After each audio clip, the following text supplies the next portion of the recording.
नमस्कार। आज हम बात करने वाले हैं नर्सिंग की दुनिया के बारे में। ये एक ऐसा पेशा है जो वाकई बहुत ज़रूरी है। तो चलिए समझते हैं कि इस करियर में आगे बढ़ने के कौन-कौन से रास्ते हैं। 12वीं के बाद ना अक्सर ये कन्फ्यूजन होता है कि भाई इतने सारे नर्सिंग कोर्सेज हैं तो शुरुआत कहाँ से की जाए। ये थोड़ा मुश्किल लग सकता है, तो चलिए इसी उलझन को सुलझाते हैं और एक एक करके सभी रास्तों को समझते हैं। देखिए, नर्सिंग में करियर बनाने के लिए मोटे तौर पर 3 शुरुआती रास्ते हैं। 2 इसमें डिप्लोमा कोर्स हैं जो आपको जल्दी से प्रैक्टिकल अनुभव दिलाने पर फोकस करते हैं, और एक है डिग्री कोर्स जो थियरी और गहरी जानकारी पर जोर देता है। आइए इन तीनों को थोड़ा और करीब से देखते हैं। इसे एक रोड मैप की तरह समझ सकते हैं। हम हर रास्ते को देखेंगे कि उसमें क्या सिखाया जाता है, वो किसके लिए सबसे अच्छा है, और उस रास्ते पर चलकर आगे भविष्य में क्या-क्या मौके मिल सकते हैं। तो सबसे पहले ये जानना बहुत जरूरी है कि भारत में अच्छी नर्सों की इतनी ज्यादा मांग आखिर है क्यों। जैसा कि यहां दिख रहा है, भारत में हर 1000 लोगों पर सिर्फ 1.7 नर्स हैं, जबकि वर्ल्ड हेल्थ ऑर्गेनाइजेशन का स्टैंडर्ड 3 का है। मतलब एक बहुत बड़ा गैप है, और यही गैप इस फील्ड में आने वालों के लिए नौकरी के ढेरों मौके बनाता है। तो हमारा पहला पड़ाव है डिप्लोमा का रास्ता। ये उन लोगों के लिए है जो जल्द से जल्द काम शुरू करना चाहते हैं और जिन्हें किताबी ज्ञान से ज्यादा मरीजों के साथ काम करने का अनुभव चाहिए। इसमें 2 खास ऑप्शन हैं, एएनएम और जीएनएम। सबसे पहले बात करते हैं एएनएम की, यानी ऑक्सिलरी नर्सिंग मिडवाइफरी। ये एक बेसिक डिप्लोमा है जिसका मेन फोकस होता है कम्युनिटी हेल्थ पर।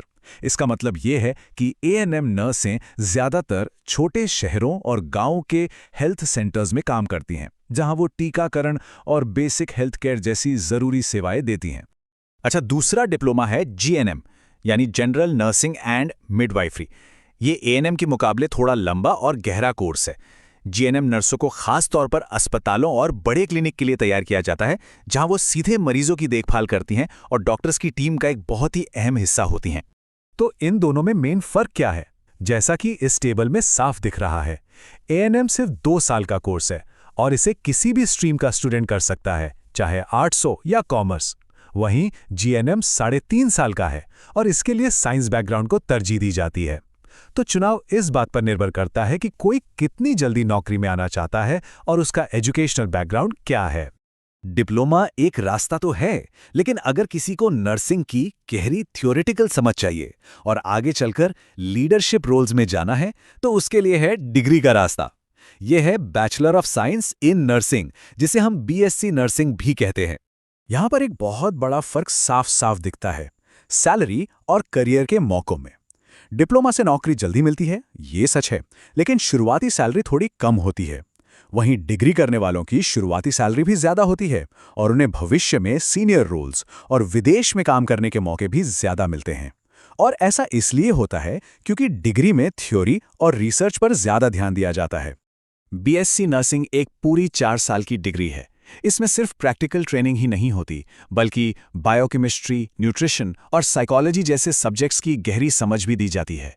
यही नॉलेज नर्सों को गंभीर रूप से बीमार मरीजों की देखभाल करने और हेल्थ से जुड़े मुश्किल फैसले लेने में मदद करती है।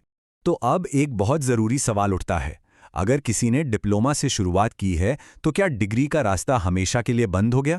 जी नहीं, बिल्कुल नहीं। इसके लिए एक खास ब्रिज कोर्स बनाया गया है। आइए इस ब्रिज को थोड़ा और समझते हैं। इसका नाम है post basic BSc nursing programme. ये प्रोग्राम डिप्लोमा होल्डर नर्सों को डिग्री हासिल करने का एक सीधा रास्ता देता है।